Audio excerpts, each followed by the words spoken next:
अस्सलाम वालेकुम dear friends, कैसे हैं आप सब। उम्मीद है आप सब खैरियत से होंगे। मैं भी अल्हम्दुलिल्लाह ठीक ठाक हूँ। और ये हो रही हमारी ईद की शॉपिंग। और ईद की शॉपिंग हम में से कोई करे या ना करे, मगर महर को, मेरी छोटी बेटी को ज़रूर करनी होती है, क्योंकि बच्चियों को आपको पता है बहुत शौक़ होता है। जब मतलब यंग एजेस में होती हैं तो बच्चों को बहुत शौक़ होता है शॉपिंग करने का।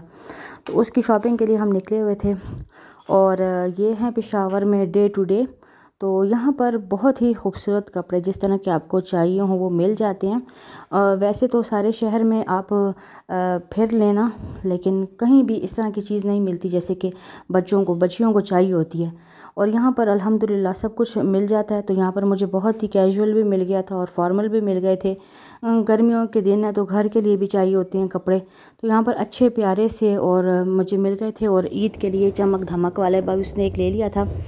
तो ये देख रही हैं आप, बॉयज़ के भी काफ़ी अच्छे यहाँ पर कलेक्शन है। तो ये एक ऐसी जगह है जहाँ पर आप आराम से सब कुछ ले सकती हैं एक ही जगह पर। तो यहाँ पर बहुत खूबसूरत लहंगे भी थे, मगर अब हमारे फैमिली में कोई शादी तो करीब है नहीं। तो लहंगे थे, काफ़ी एक्सपेंसिव थे। 6-7 हज़ार का एक एक लहंगा था बच्चों का, लेकिन अब चाहिए नहीं था मुझे। और अच्छा, ये स्टार्ट हो गई है ईद फर्स्ट डे। और आप हैरान होंगे कि आज मैंने सेवइयाँ नहीं बनाई। तो ये मेरी पहले ईद थी कि जिसमें मैंने सेवइयाँ नहीं बनाई, बल्कि ऑमलेट और पराठे बनाए हैं। क्योंकि सेवइयाँ मैं पका तो लेती हूँ मगर खाता कोई नहीं है। थोड़ी सी मेरे हस्बैंड खाते हैं, थोड़ी सी मैं खाती हूँ, बच्चे जो हैं बिल्कुल नहीं खाते। नॉर्मल रूटीन में फिर भी खा लेते हैं, लेकिन ईद के दिन तो बिल्कुल नहीं खाते। तो बस फिर मैंने कहा ऐसी चीज़ बनाऊँ कि ये भी खा लें। और फिर नाश्ते के बाद मैंने कस्टर्ड और जेली बना ली थी। तले मैंने कहा चलो कोई मीठी चीज़ भी हो जाए। और फिर मैंने बनाया चिकन का सालन। और इस चिकन का सालन बनाने के लिए मैंने क्या, चिकन को मैंने फ्राई कर लिया था। तो बाज़ार में कभी हमने देग वगैरह पकवाई है, मतलब तो वो लोग हमेशा चिकन को फ्राई करते हैं अलग से, फिर वो सालन में डालते हैं। तो मैंने कहा चलो आज मैं भी ये ट्रिक इस्तेमाल करती हूँ। पहले चिकन फ्राई किया एक साइड पर, और फिर मैंने प्याज फ्राई किया, फिर ऊपर टमाटर पीस कर डाले मैंने, और इलायची और सब चीज़ें मैंने डाली हैं। तो बहुत मज़े का सालन बना था। और सालन का कलर मेरा इसलिए हल्का होता है क्योंकि मैं मिर्चें बहुत कम डालती हूँ, लाल मिर्च जो है, क्योंकि मेरे बच्चे बिल्कुल मिर्चें नहीं खाते। ऊपर से हरी मिर्चें वगैरह मैं डाल देती हूँ। और ये सालन बहुत ही मज़े का, बहुत ज़बरदस्त बना था, क्योंकि इसमें मैंने फ़्रेश अदरक और फ्रेश लहसुन डाला था बिल्कुल, और वो बहुत ही मज़े का बना था। और चिकन फ्राई करने से यकीन माने फ़र्क पड़ा था सालन के टेस्ट में। सालन बहुत ही मज़े का और चिकन बहुत ही सॉफ्ट और मज़े का था। साथ में मैंने मटर पुलाव बना लिया था, और वो भी बहुत ही मज़े का बना था, आपको जैसे कि दिखाई दे रहा होगा। और साथ में मैंने कबाब बना लिए थे। तो बस ईद के लिए मैंने यही मेन्यू रखा था दोपहर के लिए। और ये कबाब पहले के थे, ईद के गोश्त के नहीं हैं, क्योंकि ईद का गोश्त तो इतना जल्दी बनता नहीं है। तो हम लोगों ने गाय ज़िबा की थी, कुर्बान की थी, और ये थी कलेजी। और ये कलेजी भी हमने फ्राई की थी, और इस तरीके से फिर मैंने इसको पेश किया। और ये मैं नहीं खा रही क्योंकि मैं कलेजी नहीं खाती, मैंने कभी कलेजी खाई नहीं है। तो जो कोई खा रहा था तो मैंने इसकी वीडियो बना ली। तो ये देखिए कितनी खूबसूरत लग रही है। अच्छा, कुर्बानी के बाद जब मैंने सारा गोश्त वगैरह समेट लिया तो ये देखिए किचन का ये हाल था। और ये गोश्त मतलब काटने, उसकी तो मैंने वीडियो बनाई नहीं है, को काटने पर कितना टाइम लगा। फिर मैं धो धोकर छानियों में रखती रहती हूँ, अच्छी तरह पानी निकल जाता है, तो फिर मैं पैकेट्स बना लेती हूँ। अब ये सारे बर्तन जो बच गए थे वो थे, और ये मैंने धोने थे, और ये काफ़ी चिकने थे क्योंकि कुर्बानी का गोश्त काफ़ी चिकना होता है। तो यहाँ पर कुर्बानी हुई थी बाहर। तो अब इसको मैंने पहले अच्छी तरह इस जगह को सर्फ डाल डाल कर मैंने धोया। मैंने कहा चलो बाहर का काम पहले ख़त्म हो जाए, और जहाँ से मैंने गोश्त बैठकर मैंने काटा था वो जगह भी मैंने सही साफ़ सुथरी कर ली थी। बस आखिर में मैंने किचन छोड़ा था, और अब देखिए किचन के भी बर्तन धो चुकी हूँ, और साथ साथ मैं समेट रही थी। बस अब किचन धोने ही वाली थी कि मेरे हस्बैंड जो हैं तो कीमा करवा कर आए हैं बाज़ार से गोश्त का, तो साथ में आमों की पेटी भी ले आए हैं। और मुझे को इतना गुस्सा आया ना, क्योंकि टाइम बहुत ही कम था मगरिब की नमाज़ का। असर भी मेरी कज़ा हो गई थी, और अब मगरिब में मेरा ये ख़्याल था कि जल्दी से मैं नहा कर और असर और मगरिब दोनों साथ ही पढ़ लूँगी। और टाइम बिल्कुल कम था, 7:20 थे, और मुझे सिर्फ किचन धोना था। मगर अभी आम भी आ गए थे। अच्छा, आमों में 2 आम गंदे थे और एक थोड़ा सा स्लाइटली सा गंदा था, वो मैंने अलग कर लिए।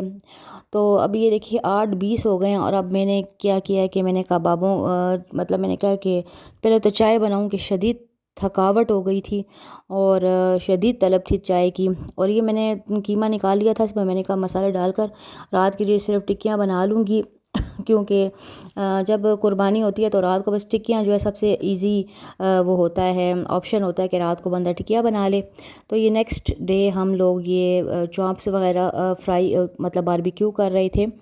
ये देखिए बहुत ही मज़े के चॉप्स ये हमारे हो गए थे बारबेक्यू, और इसको मैंने एक रात पहले ही मैरिनेट कर दिया था, तो इस वजह से ये बहुत ही अच्छे तरीके से मज़ेदार किस्म के बन गए थे। और जितनी मैरिनेशन अच्छी की जाए तो उतने ही अच्छे चॉप्स बनते हैं। लेमन का यूज़ ज़रूर कीजिए, क्योंकि लेमन जो है तो ईद के गोश्त खाने से जो हमारे स्टमक में पेन वगैरह होता है वो उसको ठीक रखता है। तो लेमन बहुत ही ज़रूरी है जब भी आप कोई भी मैरिनेशन करें कुर्बानी के गोश्त वगैरह की।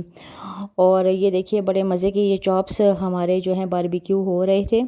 और सबसे ज़्यादा शौक़ बच्चों को ही होता है बारबेक्यू वगैरह का। और इस बार मेरा बेटा बीमार था तो उसने कुछ खाना नहीं था, तो बस वरना उसका बहुत शौक़ होता है इस कुर्बानी के उन चीज़ें खाने का और गोश्त वगैरह। मतलब सारे बारबेक्यू वगैरह की ज़िम्मेदारी उसके सर पर होती है, वो खुशी खुशी ये सब काम कर लेता है। लेकिन इस बार वो काफ़ी बीमार था और काफ़ी दिन से बीमार था। तो बस अल्लाह दुआ कीजिएगा कि अल्लाह ताला उसको सेहत दे और सब के बच्चों को सेहत और ज़िंदगानी दे, आमीन। अच्छा, ये कीमा था, और कीमा जो था मैंने दो तरीके से पिसवाया था कुर्बानी के गोश्त का। एक में मैंने प्याज, अदरक और ये सब्ज़ मिर्चें वगैरह कटवाई थी, और एक में मैंने सिर्फ सिंपल रखा था ये हांडियों वगैरह के लिए।